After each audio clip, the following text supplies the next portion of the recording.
नमस्कार बच्चों, आज हम कक्षा 7वीं के पंचमः पाठ 5वां पाठ पंडिता रमाबाई का अध्ययन करेंगे।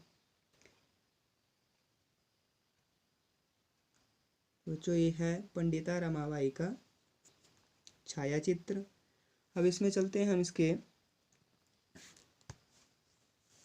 हिंदी अनुवाद की तरफ। तो उसमें बोलता है कि पहला इसमें गद्यांश बनता है कि स्त्री शिक्षा क्षेत्रे अग्रण्या से लेकर संस्कृत शिक्षा प्राप्तवती तक। तो सबसे पहले अब इस पहले गद्यांश का हिंदी अनुवाद करने से पहले हम कठिन शब्दार्थ लिखेंगे। आपको रूपरेखा इसकी मैंने बताई कि स्त्री शिक्षा क्षेत्रे अग्रण्या यहाँ से और संस्कृत शिक्षा प्राप्तवती यहाँ तक इसका रूपरेखा रहेगी। और उसके बाद इसके कठिन शब्दार्थ आएंगे। इसके कठिन शब्दार्थ रहेंगे। सबसे पहले आया इसमें परित्यज्य छोड़कर,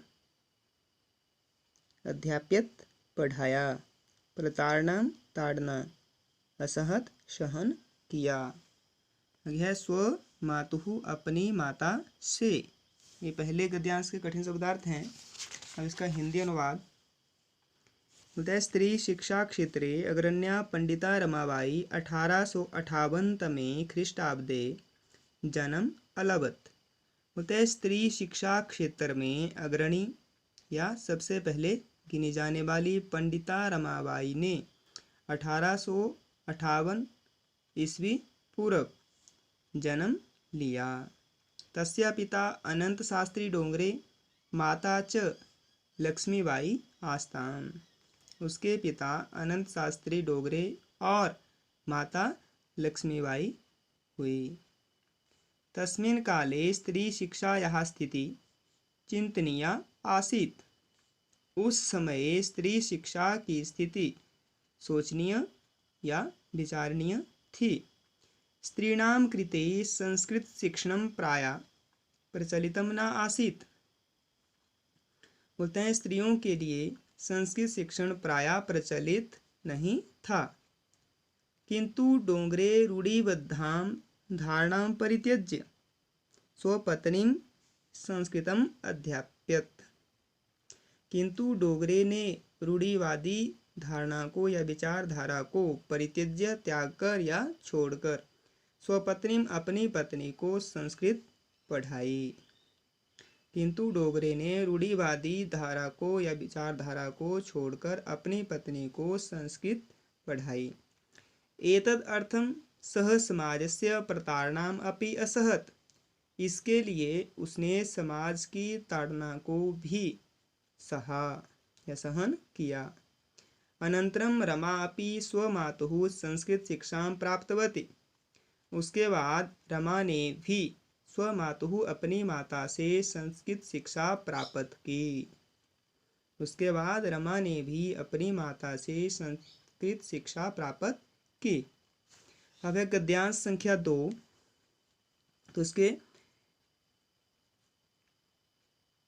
काल क्रमेण रमा से लेकर इसकी रूपरेखा रहेगी और आंदोलनम प्रारब्धवती तक। तो इसके कठिन शब्दार्थ हैं,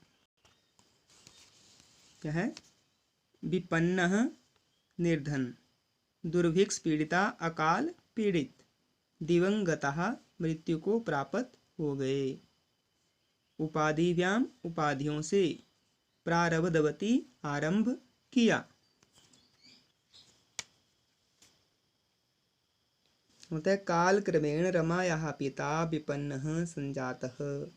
काल के क्रम से रमा के पिता निर्धन हो गए।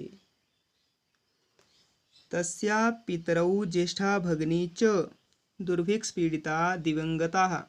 उसके माता पिता ज्येष्ठ भगिनी बड़ी बहन और बड़ी बहन दुर्भिक्ष पीड़िता अकाल के पीड़ित होने पर दिवंगतः मृत्यु को प्राप्त हो गए। अतः उसके माता पिता और बड़ी बहन अकाल से पीड़ित होकर मृत्यु को प्राप्त हो गए। तदनन्तरं रमा स्वज्येष्ठभ्रात्रा सह पदभ्यां समग्र भारतम अभ्रमत। उसके बाद रमा ने स्वज्येष्ठ भ्रात्रा अपने ज्येष्ठ भाई के साथ, अपने बड़े भाई के साथ पदभ्याम पैदल समग्र भारतम अभ्रमत, सारे भारत को घूमा। भ्रमण क्रमे सा कोलकातां प्राप्ता।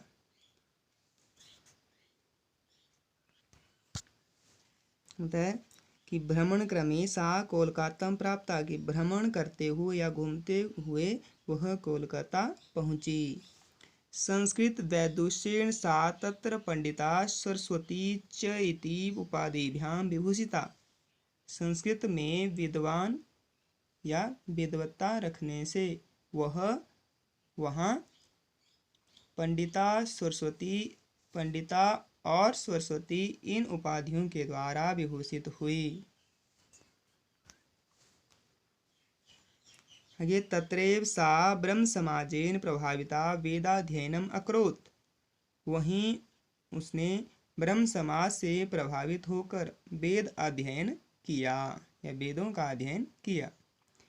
पश्चात सा स्त्रीणां कृते वेदादीनां शास्त्राणां शिक्षायै आंदोलनं प्रारब्धवती। होता है कि पश्चात उसके बाद उसने स्त्रियों के लिए वेद आदि अध्ययन या वेद आदि शास्त्रों के अध्ययन की शिक्षा के लिए आंदोलन प्रारंभ किया।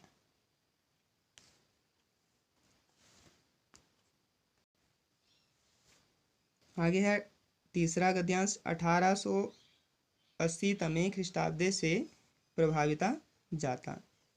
इसके कठिन शब्दार्थ हैं सार्ध एक वर्षात 1.5 वर्ष, दिवंगतः मृत्यु को प्राप्त होना, प्रत्यागच्छत लौट आई, प्रति जमा आगच्छत लौट आई, स्वकीयम अपना। 1880 ख्रीष्टाब्दे सा विपिन बिहारी दासेन सह बांकीपुर न्यायालये विवाहम अकरोत्। 1880 ईस्वी पर या ईस्वी पूर्व उसने विपिन बिहारी दास के साथ बांकीपुर न्यायालय में विवाह किया। सार्ध एक वर्षात् अनंतरम तस्या पति दिवंगतः। सार्ध एक वर्षात् 1.5 वर्ष बाद उसके पति मृत्यु को प्राप्त हो गए। तदनन्तरं सा पुत्र्या मनोरम्या सह जन्मभूमिं महाराष्ट्रं प्रति आगच्छत्। उसके बाद वह पुत्री मनोरमा के साथ जन्मभूमि महाराष्ट्र लौट गई या लौट आई। नारीणां समानाय शिक्षायै च सा स्वकीयं जीवनम अर्पितवती। नारियों के सम्मान के लिए और शिक्षा के लिए उसने अपनी स्वकीयम जीवनम अर्पितवती, अपना जीवन अर्पित किया। हंटर शिक्षा आयोगस्य समक्षम नारी शिक्षा विषये सा स्वमतं प्रस्तुतवती। हंटर शिक्षा आयोग के सामने या समक्ष नारी शिक्षा विषय पर उसने अपना मत प्रस्तुत किया। सा उच्च शिक्षार्थम इंग्लैंड देशम गतवती। वह उच्च शिक्षा के लिए इंग्लैंड देश गई। तत्र ईसाई धर्मस्य स्त्री विषयकै उत्तम विचारै प्रभाविता जाता। वहाँ ईसाई धर्म के स्त्रियों के संबंधित उत्तम विचारों से वह प्रभावित हुई या उत्तम विचारों से प्रभावित हुई।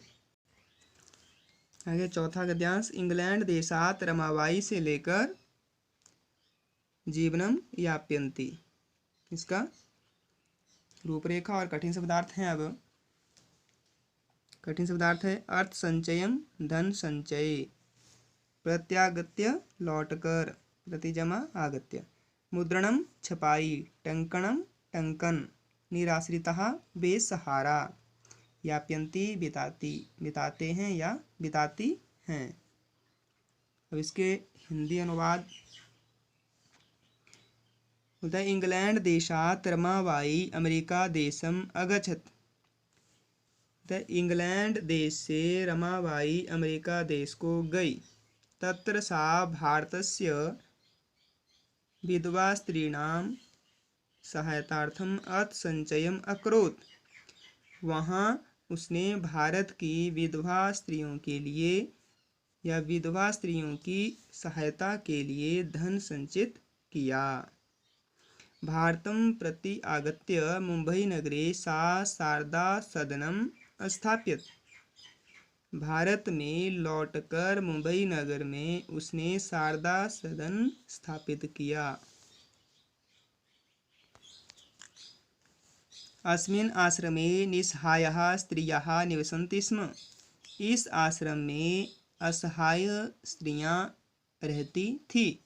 तत्र स्त्रियः मुद्रण, टंकन, काष्ठकलादीनां च प्रशिक्षणम् अपि लभन्ते स्म। वहाँ स्त्रियां मुद्रण, छपाई, टंकन, काष्ठकलादीनां अन्य प्रकार की कलाओं का प्रशिक्षण प्राप्त करती थी। परम इदं सदनं पुणे नगरे स्थानांतरितं जातम्। परंतु यह सदन पुणे नगर को स्थानांतरित हुआ। ततः पुणे नगरस्य समीपे, उसके बाद पुणे नगर के समीप केड़गांव स्थान पर मुक्ति मिशन नाम संस्थानम तया स्थापितम। उसके बाद पुणे नगर के समीप केड़गांव स्थान पर मुक्ति मिशन नामक संस्थान उसके द्वारा स्थापित किया गया। जैसा कि आप इस चित्र में देख सकते हैं कि यह जो उसने मुक्ति मिशन नामक संस्थान स्थापित किया उसका यह छाया चित्र आप किताब में देख सकते हैं। यहाँ पर आगे अत्र अधुना अपि निराश्रिताः स्त्रियः ससमानं जीवनं यापयन्ति। बोलते हैं यहाँ अब भी निस्सहाय स्त्रियां समान के साथ जीवन व्यतीत करती हैं या जीवन बिताती हैं। अब इसके बाद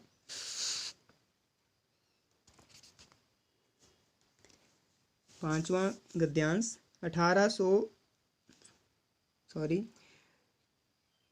गद्यांश 1922 तमे से लेकर रचना द्वयम वर्तते। इसकी रूपरेखा और इसके कठिन शब्दार्थ हैं। अवदान, इसके कठिन शब्दार्थ आएंगे पहले कि निधनम देहांत या मृत्यु, अनेकासु अनेक, अवदानम योगदान। अब हिंदी है इसकी। होता है 1922 में ख्रीष्टाब्दे रमाबाई महोदयायाः निधनम अभवत्। 1922 ईस्वी पूर्व रमाबाई महोदय का देहांत या मृत्यु हो गई या निधन हो गया। सा देश विदेशानां अनेकासु भाषासु निपुणा आसीत्। वह देश विदेश की अनेक भाषाओं में निपुण थी। समाज सेवायाः अतिरिक्तं लेखन क्षेत्रे अपि तस्याः महत्वपूर्णम् अवदानम् अस्ति। बोलते हैं कि समाज सेवा के अतिरिक्त लेखन के क्षेत्र में भी उसका महत्वपूर्ण योगदान है। स्त्री धर्मन इति हाई कास्ट हिंदू विमेन इति तस्याः प्रसिद्ध रचनाद्वयं वर्तते। स्त्री धर्म इति और हाई कास्ट हिंदू विमेन, ये तस्याः उसकी प्रसिद्ध दो रचना है। उसकी प्रसिद्ध दो रचना बताई, स्त्री धर्म इति और हाई कास्ट हिंदू विमेन, ये उसकी प्रसिद्ध दो रचना है।